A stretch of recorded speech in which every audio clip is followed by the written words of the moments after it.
The resident patient. Glancing over the somewhat incoherent series of memoirs with which I have endeavored to illustrate a few of the mental peculiarities of my friend, Mr. Sherlock Holmes, I have been struck by the difficulty which I have experienced in picking out examples which shall in every way answer my purpose. For in those cases in which Holmes has performed some tour de force of analytical reasoning and has demonstrated the value of his peculiar methods of investigation, the facts themselves have often been so slight or so commonplace that I could not feel justified in laying them before the public. On the other hand, it has frequently happened that he has been concerned in some research where the facts have been of the most remarkable and dramatic character, but where the share which he has himself taken in determining their causes has been less pronounced than I, as his biographer, could wish. The small matter which I have chronicled under the heading of A Study in Scarlet, and that other later one connected with the loss of the Gloria Scott, may serve as examples of this Scylla and Charybdis, which are forever threatening the historian.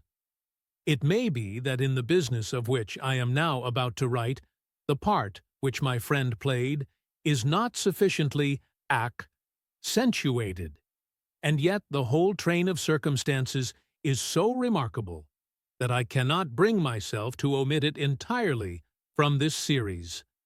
It had been a close, rainy day in October.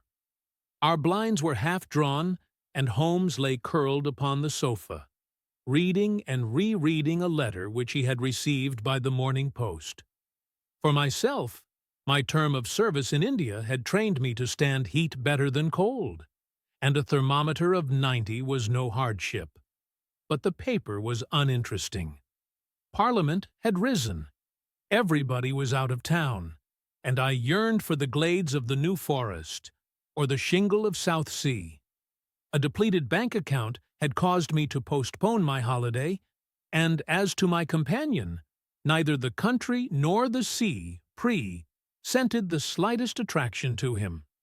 He loved to lie in the very center of 5 millions of people, with his filaments stretching out and running through them, responsive to every little rumor or suspicion of unsolved crime. Appreciation of nature found no place among his many gifts, and his only change was when he turned his mind from the evil-doer of the town to track down his brother of the country. I cannot be sure of the exact date, for some of my memoranda upon the matter have been mislaid, but it must have been towards the end of the first year, during which Holmes and I shared chambers in Baker Street. It was boisterous October weather, and we had both remained indoors all day. Because I feared with my shaken health to face the keen autumn wind, while he was deep in some of those abstruse chemical investigations which absorbed him utterly as long as he was engaged upon them. Towards evening, however, the breaking of a test tube brought his research to a premature ending, and he sprang up from his chair with an exclamation of impatience and a clouded brow. "A day's work ruined, Watson," said he, striding across to the window. "Ha! The stars are out, and wind has fallen. What do you say to a ramble through London?" I was weary of our little sitting room, and gladly acquiesced. For 3 hours we strolled about together, watching the ever-changing kaleidoscope of life as it ebbs and flows through Fleet Street and the Strand. His characteristic talk, with its keen observance of detail and subtle power of inference, held me amused and enthralled. It was 10 o'clock before we reached Baker Street again. A brougham was waiting at our door. A doctor's. General practitioner, I perceive," said Holmes. "Not been long in practice, but has had a good deal to do. Come to consult us, I fancy. Lucky we came back." I was sufficiently conversant with Holmes's methods to be able to follow his reasoning, and to see that the nature and state of the various medical instruments in the wicker basket, which hung in the lamplight inside the brougham, had given him the data for his swift deduction. The light in our window above showed that this late visit was indeed intended for us. With some curiosity as to what could have sent a brother medico to us at such an hour, I followed Holmes into our sanctum. A pale, taper-faced man with sandy whiskers rose up from a chair by the fire as we entered. His age may not have been more than 3 or 34, but his haggard expression and unhealthy hue told of a life which has sapped his strength and robbed him of his youth. His manner was nervous and shy, like that of a sensitive gentleman, and the thin white hand which he laid on the mantelpiece as he rose was that of an artist, rather than of a surgeon. His dress was quiet and somber, a black frock coat, dark trousers, and a touch of color about his necktie. "Good evening, Doctor," said Holmes cheerily. "I am glad to see that you have only been waiting a very few minutes." "You spoke to my coachman, then?" "No. It was the candle on the side table that told me. Pray resume your seat and let me know how I can serve you." "My name is Dr. Percy Trevelyan," said our visitor, "and I live at 403 Brook Street." "Are you not the author of a monograph upon obscure nervous lesions?" I asked. His pale cheeks flushed with pleasure at hearing that his work was known to me. "I so seldom hear of the work that I thought it was quite dead," said he. "My publishers gave me a most discouraging account of its sale. You are yourself, I presume, a medical man?" "A retired army surgeon. My own hobby has always been nervous dis-ease. I should wish to make it an absolute specialty, but, of course, a man must take what he can get at first. This, however, is beside the question, Mr. Sherlock Holmes, and I quite appreciate how valuable your time is. The fact is that a very singular train of events has occurred recently at my house in Brook Street, and tonight they came to such a head that I felt it was quite impossible for me to wait another hour before asking for your advice and assistance." Sherlock Holmes sat down and lit his pipe. "You are very welcome to both," said he. "Pray, let me have a detailed account of what the circumstances are which have disturbed you." "One or two of them are so trivial," said Dr. Trevelyan, "that really I am almost ashamed to mention them. But the matter is so inexplicable, and the recent turn which it has taken is so elaborate, that I shall lay it all before you, and you shall judge what is essential and what is not. I am compelled, to begin with, to say something of my own college career. I am a London University man, you know, and I am sure that you will not think that I am unduly singing my own praises if I say that my student career was considered by my professors to be a very promising one. After I had graduated, I continued to devote myself to research, occupying a minor position in King's College Hospital, and I was fortunate enough to excite considerable interest by my research into the pathology of catalepsy, and finally to win the Bruce Pinkerton Prize and Medal by the monograph on nervous lesions to which your friend has just alluded. I should not go too far if I were to say that there was a general impression at that time that a distinguished career lay before me. But the one great stumbling block lay in my want of capital. As you will readily understand, a specialist who aims high is compelled to start in one of a dozen streets in the Cavendish Square quarter, all of which entail enormous rents and furnishing expenses. Besides this preliminary outlay, he must be prepared to keep himself for some years, and to hire a presentable carriage and horse. To do this was quite beyond my power, and I could only hope that by economy I might in 10 years' time save enough to enable me to put up my plate. Suddenly, however, an unexpected incident opened up quite a new prospect to me. This was a visit from a gentleman of the name of Blessington, who was a complete stranger to me. He came up to my room one morning and plunged into business in an instant. "You are the same Percy Trevelyan who has had so distinguished a career and won a great prize lately," said he. I bowed.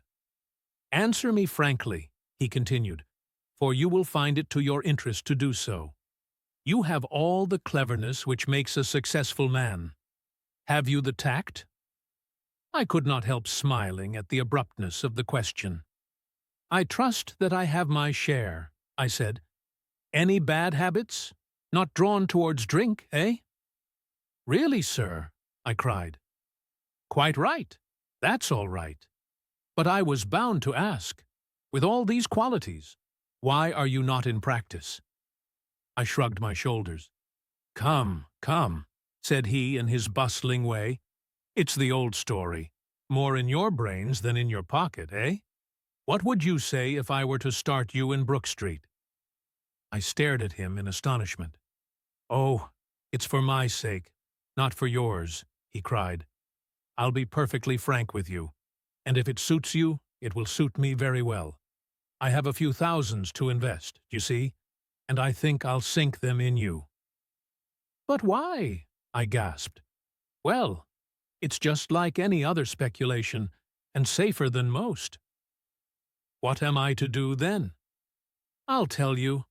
I'll take the house, furnish it, pay the maids, and run the whole place. All you have to do is just to wear out your chair in the consulting room. I'll let you have pocket money and everything. Then you hand over to me 3/4 of what you earn, and you keep the other quarter for yourself." This was the strange proposal, Mr. Holmes, with which the man Blessington approached me. I won't weary you with the account of how we bargained and negotiated. It ended in my moving into the house next Lady Day, and starting in practice on very much the same conditions as he had suggested. He came himself to live with me in the character of a resident patient.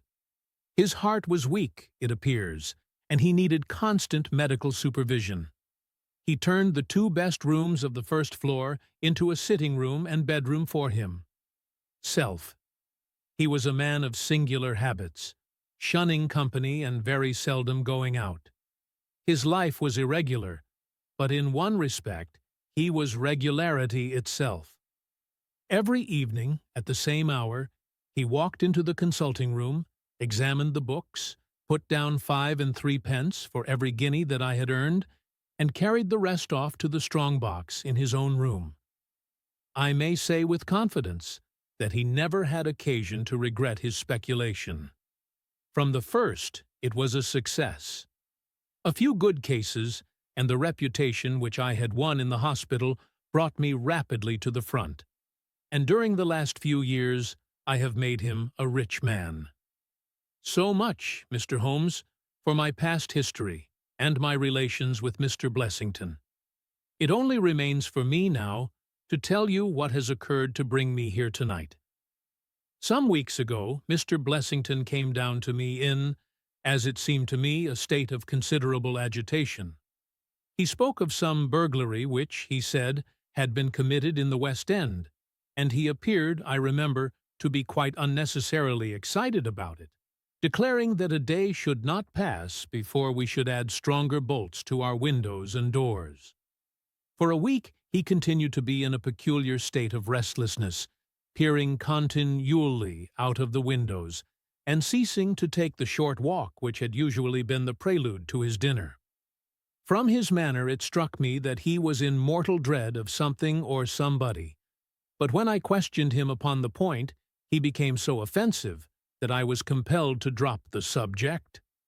Gradually, as time passed, his fears appeared to die away, and he had renewed his former habits, when a fresh event reduced him to the pitiable state of prostration in which he now lies. What happened was this. 2 days ago I received the letter which I now read to you. Neither address nor date is attached to it. A Russian nobleman who is now resident in England, it runs, would be glad to avail himself of the professional assistance of Dr. Percy Trevelyan.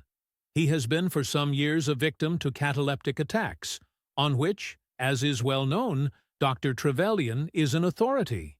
He proposes to call at about 6:15 tomorrow evening, if Dr. Trevelyan will make it convenient to be at home. This letter interested me deeply, Because the chief difficulty in the study of catalepsy is the rareness of the disease.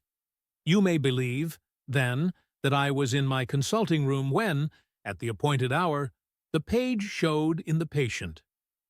He was an elderly man, thin, demure, and commonplace, by no means the conception one forms of a Russian nobleman.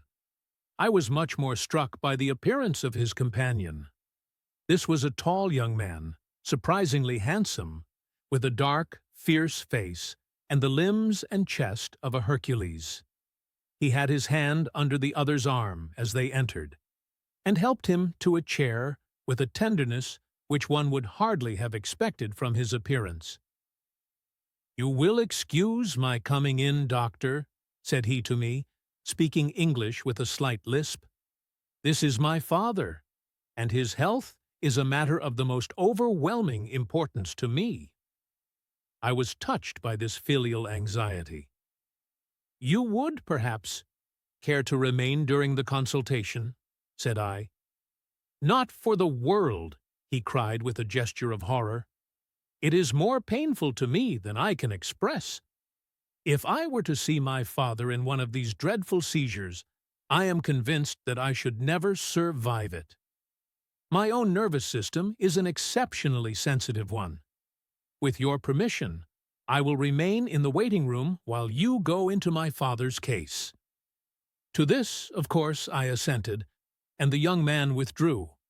The patient and I then plunged into a discussion of his case, of which I took exhaustive notes. He was not remarkable for intelligence, and his answers were frequently obscure, which I attributed to his limited acquaintance with our language. Suddenly, however, as I sat writing, he ceased to give any answer at all to my inquiries, and on my turning towards him, I was shocked to see that he was sitting bolt upright in his chair, staring at me with a perfectly blank and rigid face. He was again in the grip of his mysterious malady. My first feeling, as I have just said, was one of pity and horror. My second, I fear, was rather one of professional satisfaction. So I made notes of my patient's pulse and temperature, tested the rigidity of his muscles, and examined his reflexes. There was nothing markedly abnormal in any of these conditions, which harmonized with my former experiences. I had obtained good results in such cases by the inhalation of nitrite of amyl, and the present seemed an admirable opportunity of testing its virtues. The bottle was downstairs in my laboratory, so leaving my patient seated in his chair, I ran down to get it. There was some little delay in finding it, 5 minutes, let us say, and then I returned. Imagine my amazement to find the room empty and the patient gone. Of course, my first act was to run into the waiting room. The son had gone also. The hall door had been closed but not shut. My page, who admits patients, is a new boy, and by no means quick. He waits downstairs and runs up to show patients out when I ring the consulting room bell. He had heard nothing, and the affair remained a complete mystery. Mr. Blessington came in from his walk shortly afterwards, but I did not say anything to him upon the subject, for, to tell the truth, I have got in the way of late of holding as little communication with him as possible. Well, I never thought that I should see anything more of the Russian and his son, so you can imagine my amazement when, at the very same hour this evening, they both came marching into my consulting room, just as they had done before. "I feel that I owe you a great many apologies for my abrupt departure yesterday, doctor," said my patient. "I confess that I was very much surprised at it," said I. "Well, the fact is," he remarked, "that when I recover from these attacks, my mind is always very clouded as to all that has gone before. I woke up in a strange room, as it seemed to me, and made my way out into the street in a sort of dazed way when you were absent." "And I," said the son, "seeing my father pass the door of the waiting room, naturally thought that the consultation had come to an end. It was not until we had reached home that I began to realize the true state of affairs. "Well," said I, laughing, "there is no harm done except that you puzzled me terribly.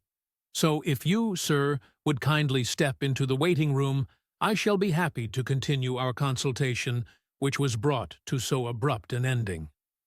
For half an hour or so I discussed that old gentleman's symptoms with him, and then, having prescribed for him, I saw him go off upon the arm of his son. "I have told you that Mr. Blessington generally chose this hour of the day for his exercise. He came in shortly afterwards and passed upstairs. An instant later I heard him running down, and he burst into my consulting room like a man who is mad with panic. 'Who has been in my room?' he cried. 'No one,' said I. 'It's a lie,' he yelled. 'Come up and look.' I passed over the grossness of his language, as he seemed half out of his mind with fear. When I went upstairs with him, he pointed to several footprints upon the light carpet. 'Do you mean to say those are mine?' he cried.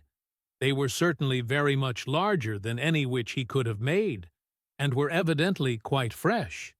It rained hard this afternoon, as you know, and my patients were the only people who called.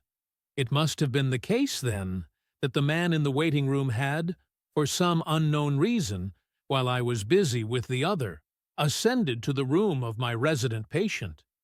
Nothing has been touched or taken, but there were the footprints to prove that the intrusion was an undoubted fact.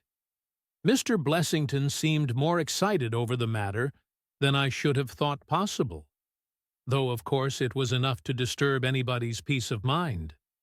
He actually sat crying in an armchair, and I could hardly get him to speak coherently. It was his suggestion that I should come round to you, and of course I at once saw the propriety of it, for certainly the incident is a very singular one, though he appears to completely overrate its importance. If you would only come back with me in my brougham, you would at least be able to soothe him, though I can hardly hope that you will be able to explain this remarkable occurrence." Sherlock Holmes had listened to this long narrative with an intentness which showed me that his interest was keenly aroused. His face was as impassive as ever, but his lids had drooped more heavily over his eyes, and his smoke had curled up more thickly from his pipe to emphasize each curious episode in the doctor's tale. As our visitor concluded, Holmes sprang up without a word, handed me my hat, picked his own from the table, and followed Dr. Trevelyan to the door.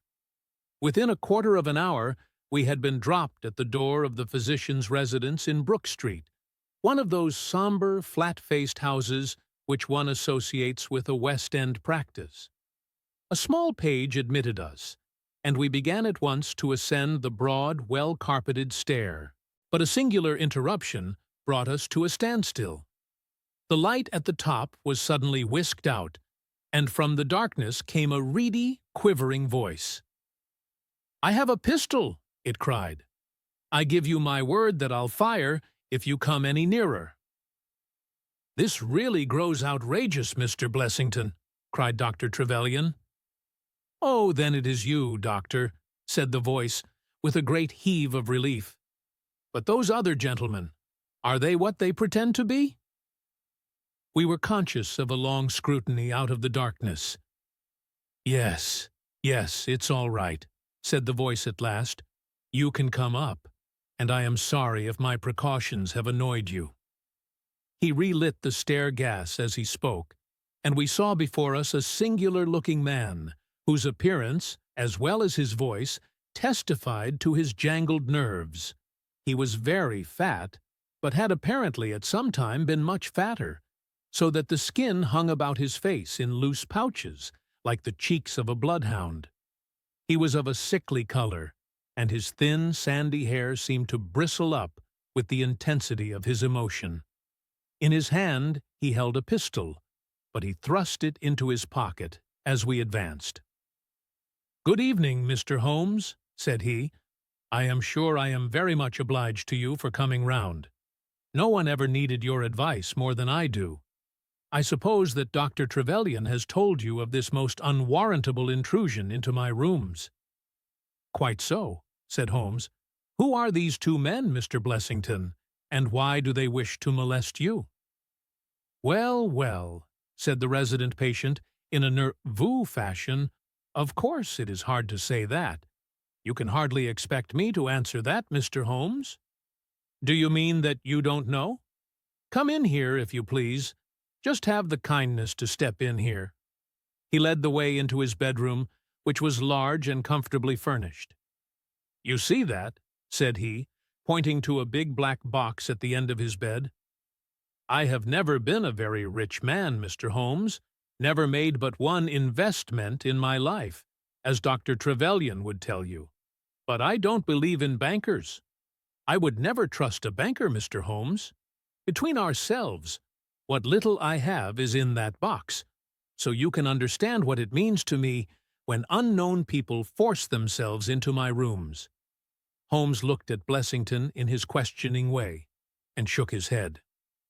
"I cannot possibly advise you if you try to deceive me," said he. "But I have told you everything." Holmes turned on his heel with a gesture of disgust. "Good night, Dr. Trevelyan," said he. "And no advice for me?" cried Blessington in a breaking voice. "My advice to you, sir, is to speak the truth." A minute later we were in the street and walking for home. We had crossed Oxford Street and were halfway down Harley Street before I could get a word from my companion. "Sorry to bring you out on such a fool's errand, Watson," he said at last. "It is an interesting case, too, at the bottom of it." "I can make little of it," I confessed. "Well, it is quite evident that there are two men, more, perhaps, but at least two, who are determined for some reason to get at this fellow Blessington. I have no doubt in my mind that both on the first and on the second occasion that young man penetrated to Blessington's room, while his confederate, by an ingenious device, kept the doctor from interfering." "And the catalepsy?" "A fraudulent imitation, Watson, though I should hardly dare to hint as much to our specialist. It is a very easy complaint to imitate. I have done it myself." "And then?" "By the purest chance, Blessington was out on each occasion. Their reason for choosing so unusual an hour for a consultation was obviously to ensure that there should be no other patient in the waiting room.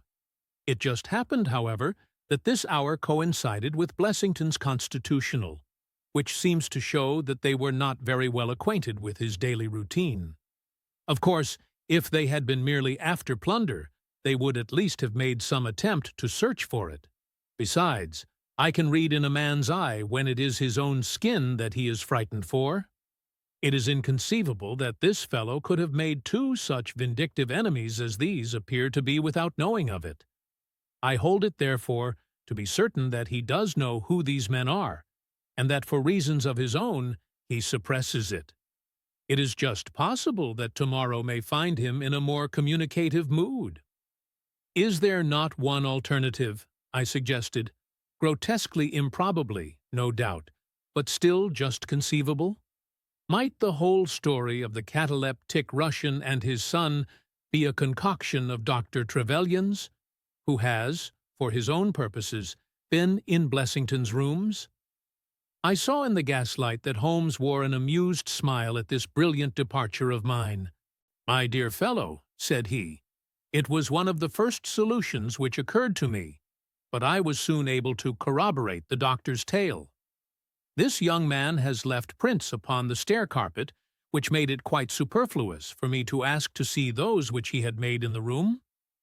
When I tell you that his shoes were square-toed instead of being pointed like Blessington's, and were quite an inch and a third longer than the doctor's, you will acknowledge that there can be no doubt as to his individuality. But we may sleep on it now, for I shall be surprised if we do not hear something further from Brook Street in the morning." Sherlock Holmes's prophecy was soon fulfilled, and in a dramatic fashion. At 7:30 next morning, in the first glimmer of daylight, I found him standing by my bedside in his dressing gown. "There's a brougham waiting for us, Watson," said he. "What's the matter, then?" "The Brook Street business." "Any fresh news?" "Tragic but ambiguous," said he, pulling up the blind. "Look at this, a sheet from a notebook, with 'For God's sake, come at once, P.T.' scrawled upon it in pencil. Our friend, the doctor, was hard put to it when he wrote this. Come along, my dear fellow, for it's an urgent call." In a quarter of an hour or so we were back at the physician's house. He came running out to meet us with a face of horror. "Oh, such a business!" he cried, with his hands to his temples. "What then?" "Blessington has committed suicide." Holmes whistled. "Yes, he hanged himself during the night." We had entered, and the doctor had preceded us into what was evidently his waiting room. "I really hardly know what I am doing," he cried. "The police are already upstairs. It has shaken me most dreadfully." "When did you find it out?" "He has a cup of tea taken in to him early every morning. When the maid entered, about 7, there the unfortunate fellow was hanging in the middle of the room. He had tied his cord to the hook on which the heavy lamp used to hang, and he had jumped off from the top of the very box that he showed us yesterday." Holmes stood for a moment in deep thought. "With your permission," said he at last, "I should like to go upstairs and look into the matter." We both ascended, followed by the doctor. It was a dreadful sight, which met us as we entered the bedroom door. I have spoken of the impression of flabbiness which this man Blessington conveyed. As he dangled from the hook, it was exaggerated and intensified until he was scarce man in his appearance. The neck was drawn out like a plucked chicken's, making the rest of him seem the more obese and unnatural by the contrast. He was clad only in his long night dress, and his swollen ankles and ungainly feet protruded starkly from beneath it. Beside him stood a smart-looking police inspector, who was taking notes in a pocket-book. "Ah, Mr. Holmes," said he, heartily, as my friend entered, "I am delighted to see you." "Good morning, Lanner," answered Holmes. "You won't think me an intruder, I am sure. Have you heard of the events which led up to this affair?" "Yes, I heard something of them." "Have you formed any opinion?" "As far as I can see, the man has been driven out of his senses by fright. The bed has been well slept in, you see. There's his impression deep enough. It's about 5 in the morning, you know, that suicides are most common. That would be about his time for hanging himself. It seems to have been a very deliberate affair." "I should say that he has been dead about 3 hours, judging by the rigidity of the muscles," said I. "Noticed anything peculiar about the room?" asked Holmes.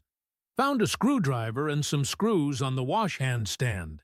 Seems to have smoked heavily during the night, too. Here are 4 cigar ends that I picked out of the fireplace."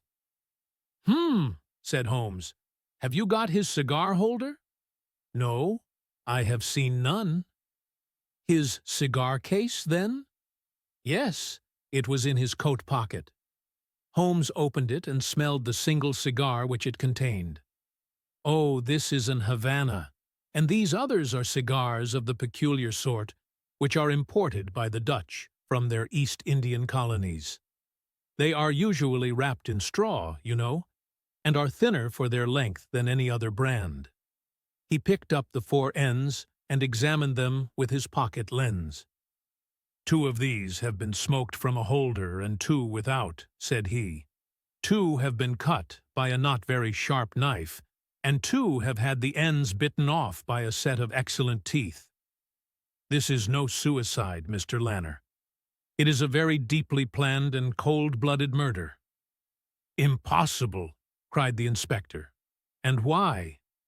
Why should anyone murder a man in so clumsy a fashion as by hanging him?" "That is what we have to find out." "How could they get in?" "Through the front door. It was barred in the morning. Then it was barred after them." "How do you know?" I saw their traces. Excuse me a moment, and I may be able to give you some further information about it." He went over to the door, and turning the lock, he examined it in his methodical way. Then he took out the key, which was on the inside, and inspected that also. The bed, the carpet, the chairs, the man, tailpiece, the dead body, and the rope were each in turn examined, until at last he professed himself satisfied, and with my aid and that of the inspector cut down the wretched object and laid it reverently under a sheet. "How about this rope?" he asked. "It is cut off, this," said Dr. Trevelyan, drawing a large coil from under the bed. He was morbidly nervous of fire, and always kept this beside him, so that he might escape by the window in case the stairs were burning. "That must have saved them trouble," said Holmes thoughtfully. "Yes, the actual facts are very plain, and I shall be surprised if by the afternoon I cannot give you the reasons for them as well. I will take this photograph of Blessington, which I see upon the mantelpiece, as it may help me in my inquiries." "But you have told us nothing," cried the doctor. "Oh, there can be no doubt as to the sequence of events," said Holmes. "There were 3 of them in it: the young man, the old man, and a third, to whose identity I have no clue. The first 2, I need hardly remark, are the same who masqueraded as the Russian count and his son, so we can give a very full description of them. They were admitted by a confederate inside the house. If I might offer you a word of advice, Inspector, it would be to arrest the page, who, as I understand, has only recently come into your service, Doctor." "The young imp cannot be found," said Dr. Trevelyan. "The maid and the cook have just been searching for him." Holmes shrugged his shoulders. "He has played a not unimportant part in this drama," said he. "The 3 men having ascended the stairs, which they did on tiptoe, the elder man first, the younger man second, and the unknown man in the rear." "My dear Holmes!" I ejaculated.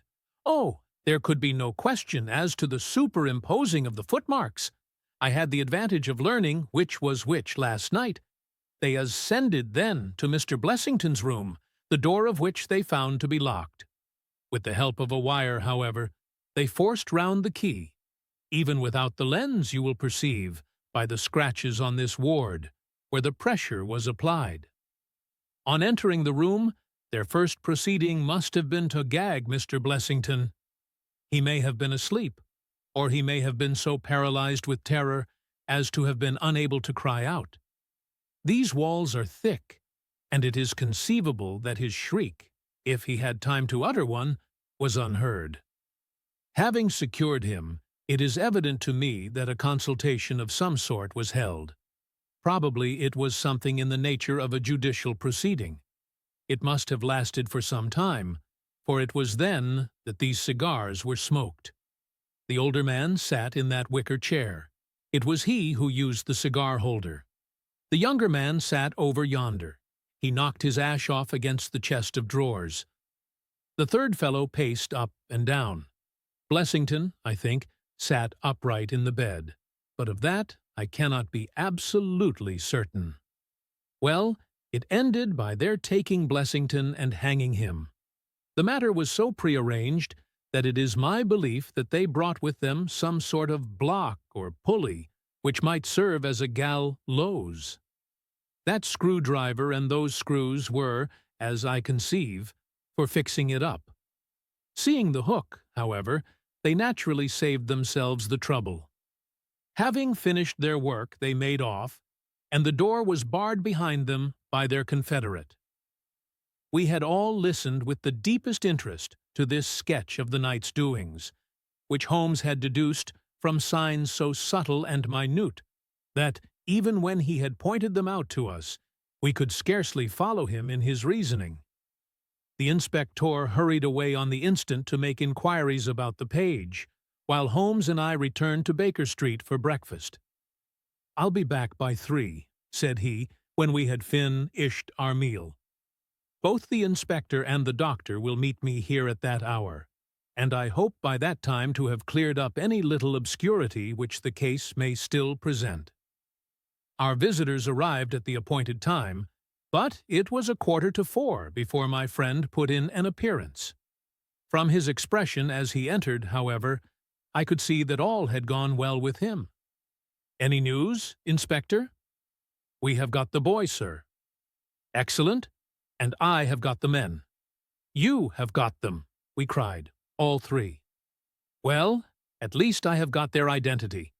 This so-called Blessington is, as I expected, well known at headquarters, and so are his assailants.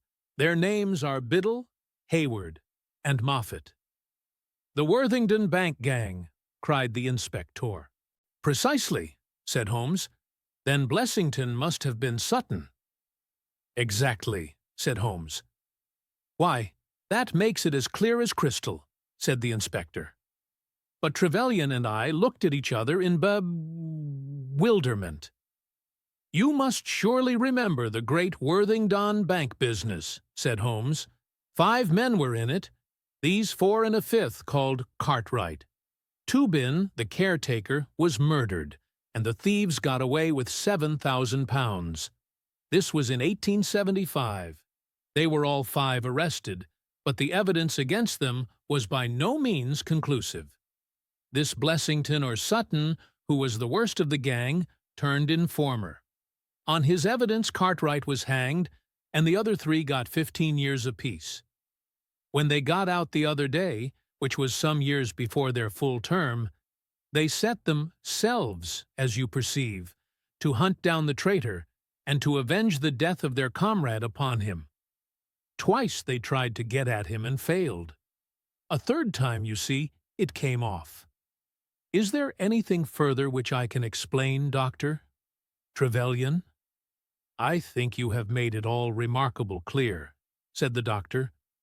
"No doubt the day on which he was perturbed was the day when he had seen of their release in the newspapers." "Quite so. His talk about a burglary was the merest blind." "But why could he not tell you this?" "Well, my dear sir, knowing the vindictive character of his old associates, he was trying to hide his own identity from everybody as long as he could. His secret was a shameful one, and he could not bring himself to divulge it. However, wretch as he was still living under the shield of British law, and I have no doubt, Inspector, that you will see that though that shield may fail to guard, the sword of justice is still there to avenge." Such were the singular circumstances in connection with the resident patient and the Brook Street doctor. From that night, nothing has been seen of the 3 murderers by the police, and it is surmised at Scotland Yard that they were among the passengers of the ill-fated steamer Norah Creina, which was lost some years ago with all hands upon the Portuguese coast, some leagues to the north of Oporto. The proceedings against the page broke down for want of evidence, and the Brook Street mystery, as it was called, has never until now been fully dealt with in any public print.